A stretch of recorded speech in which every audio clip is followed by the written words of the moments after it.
নিজের সোনালি দিন ফিরিয়ে এনেছিলেন শাহিন আফ্রিদি। সেটা এতটাই যে নিজের শ্বশুর শাহিদ আফ্রিদি পর্যন্ত তার কাছে ক্ষমা চেয়ে ফেলবেন।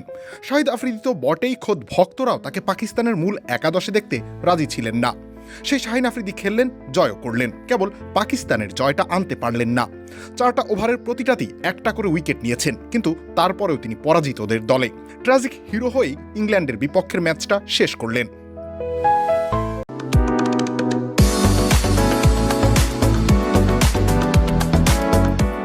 প্রথম ওভারে আক্রমণে এসে প্রথম বলেই ফিল সল্টকে ফেরালেন সাজঘরে। এ যেন 2021 কি 2022 সালের শাহিন আফ্রিদি ফিরে এলেন। পরের ওভারেই জশ বাটলার, এরপর জ্যাকব বেথেল, সবাই শাহিন আফ্রিদির শিকার। শাহিনের আগুন পাখির ডানায় ভর করে পাকিস্তান তখন জয় দেখতে শুরু করেছে, কিন্তু তখনই জ্বলে উঠলেন হ্যারি ব্রুক নামের এক দানব। শেষ পর্যন্ত 17তম ওভারের শেষ বলে সেই শাহিনের বলেই ব্রুক ফিরলেন, কিন্তু ততক্ষণে অনেক দেরি হয়ে গেছে। ব্রুক 51 বল খেলে সেঞ্চুরি করেছেন, পাকিস্তানের মুখের গ্রাস কেড়ে নিয়েছেন। ম্যাচ জুড়ে দারুণ বোলিং করা শাহিন আফ্রিদির মুখে তাই হাসি নেই। 4 ওভারে 30 রান দিয়ে 4টা উইকেট নিয়েছেন, সকল সমালোচনার জবাবও দিয়েছেন।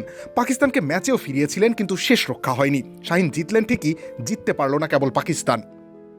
রবিউল ইসলাম রনি, খেলা 71।